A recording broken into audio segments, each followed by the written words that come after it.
Bonjour les amis, c'est encore moi, votre prof du Web 31. Je suis là pour une nouvelle vidéo. Après la vidéo introductive d'hier, je viens pour introduire une seconde vidéo afin de pouvoir toujours dynamiser notre chaîne comme on l'a dit hier, où vous allez avoir plusieurs sujets de thématiques qu'on va aborder dans cette chaîne. Comme j'en avais parlé dans ma vidéo introductive, vous verrez tout ce qui a trait à la bureautique, la chimie, le mathématique, ainsi que tout ce qui a trait au développement informatique et le web. Aujourd'hui, avant de commencer, je devrais vous faire une courte information pour vous dire que quand vous vous abonnez à la chaîne Prof du Web 31, vous arrivez sur la page YouTube qui est là.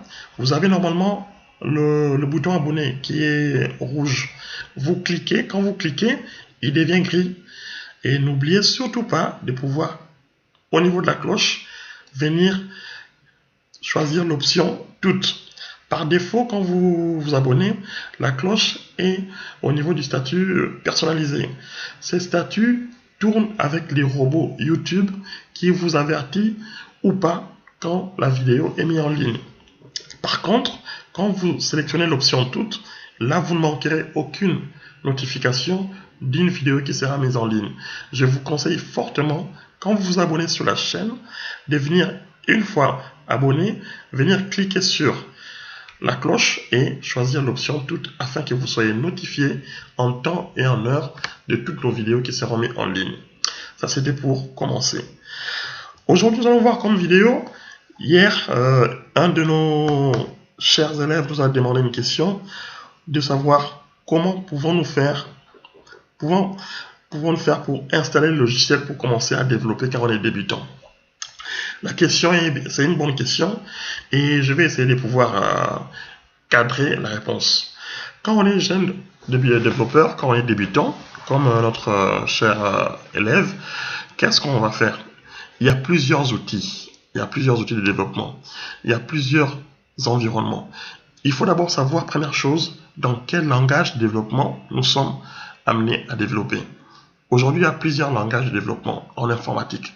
Il y a le PHP, que nous verrons parmi le cours qui seront abordés sur cette chaîne. Il y a le Java, la programmation en Java. Il y a la programmation en C. Il y a la programmation en C++. Il y a la programmation, il y a tout un panel de langages de programmation où vous êtes amené. Quand on est débutant, forcément, on commence avec un langage de programmation donné. Admettons que vous commencez à développer en PHP. Je prends un exemple. Vous commencez à développer en PHP et vous êtes débutant. Qu'est-ce que vous avez besoin de pouvoir installer comme logiciel pour pouvoir débuter à développer, pour commencer à développer?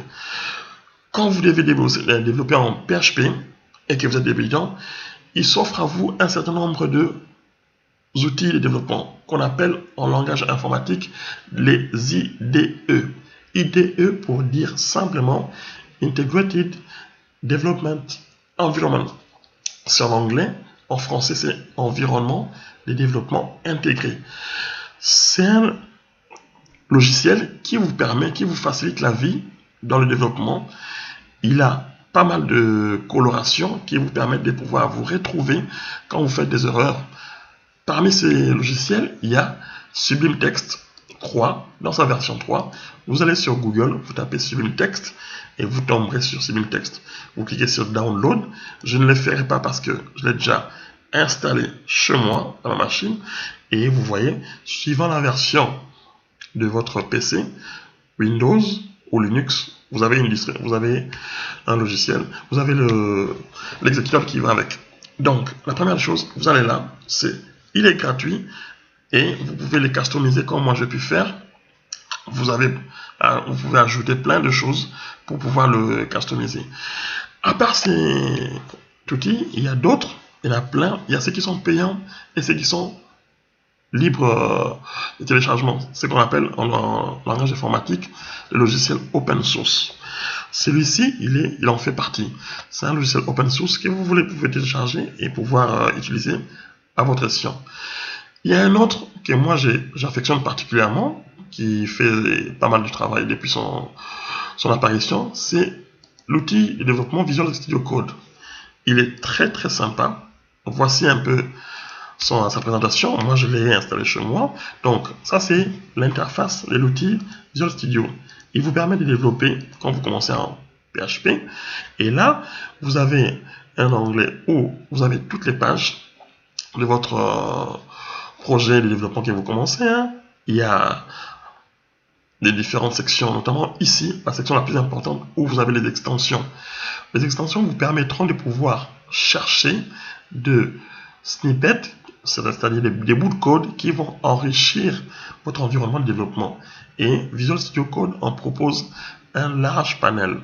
Et comme vous pouvez voir, il y a pour tous les langages, la plupart des langages, Angular, PHP, C#, ainsi de suite. Vous pouvez les télécharger. Vous pouvez ajouter, par exemple, si je fais du PHP, il me propose, il fait la recherche, et vous voyez, il me fait sortir pas mal de extensions que je peux rajouter à mon environnement.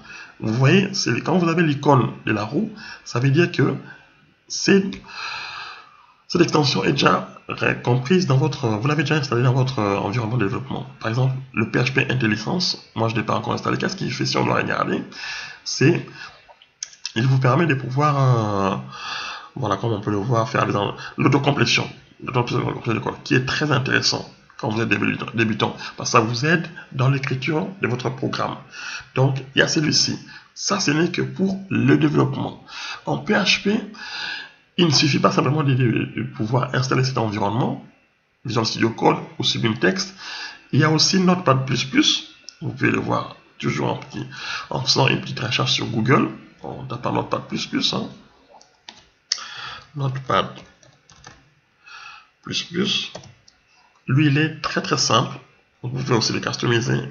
Il a l'apparence. Il est de cette apparence, vous pouvez le voir. Donc voilà, il vous donne pas mal de points où vous pouvez rajouter d'autres plugins aussi. Et il y a aussi Eclipse avec lequel on peut faire du PHP. Voilà. Donc, quand vous êtes débutant, le logiciel à installer dépend fortement du langage.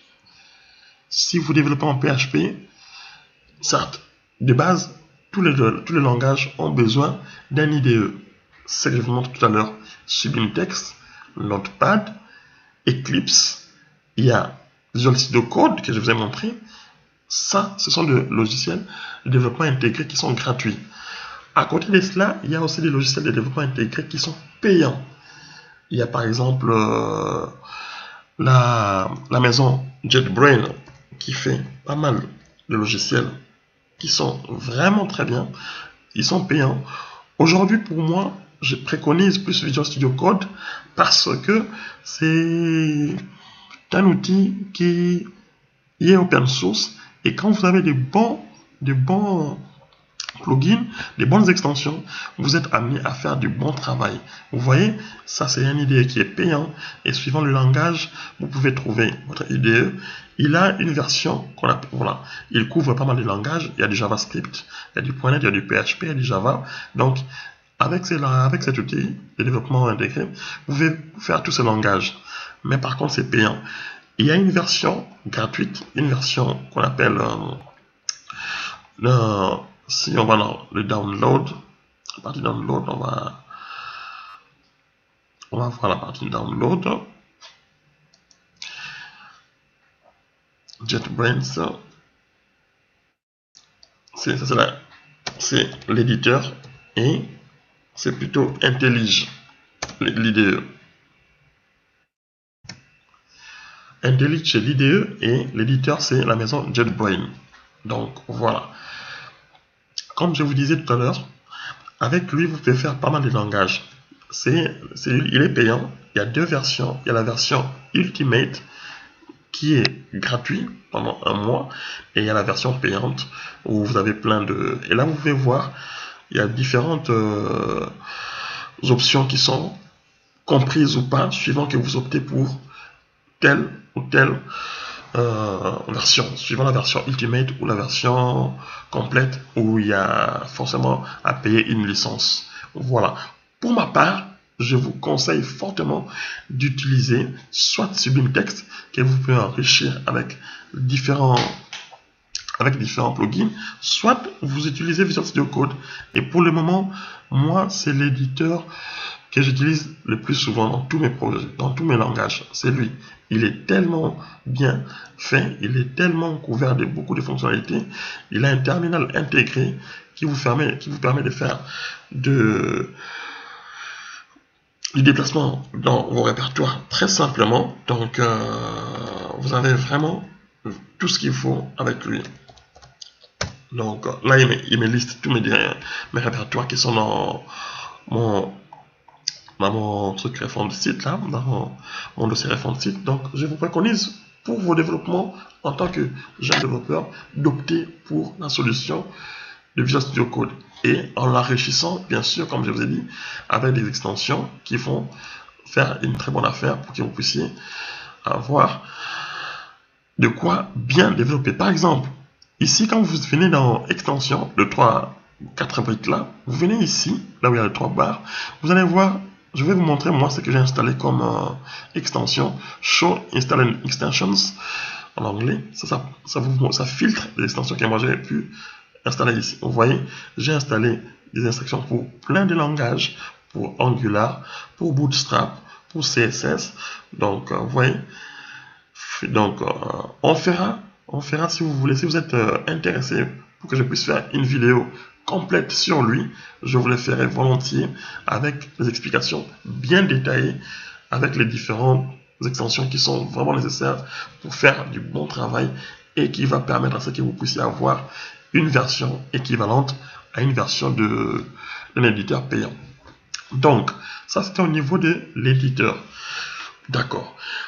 Donc, ça ne suffit pas, comme je disais, si on doit développer un nouveau langage, de se limiter juste à l'éditeur. Ça ne suffit pas. Aujourd'hui, dans le monde du développement web, il y a ce qu'on appelle l'architecture client-serveur.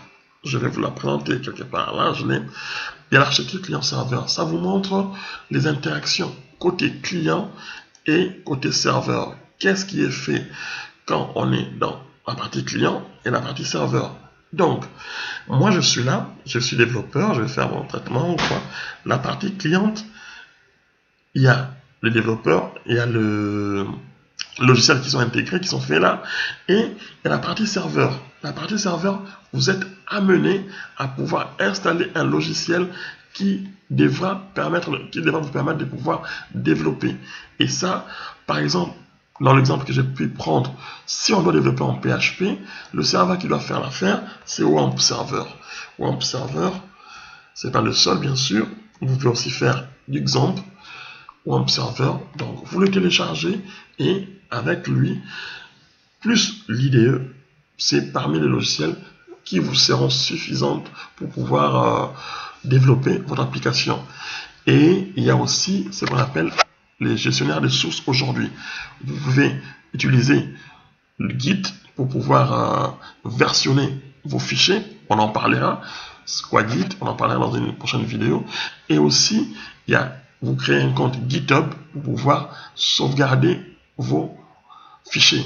Donc, on en verra. Donc, il y a pas mal de choses à installer quand on doit développer, quand on est un jeune développeur. Ce qu'il faut savoir, pour être bien clair, bien précis, il faut d'abord déterminer le langage là dans lequel vous allez développer.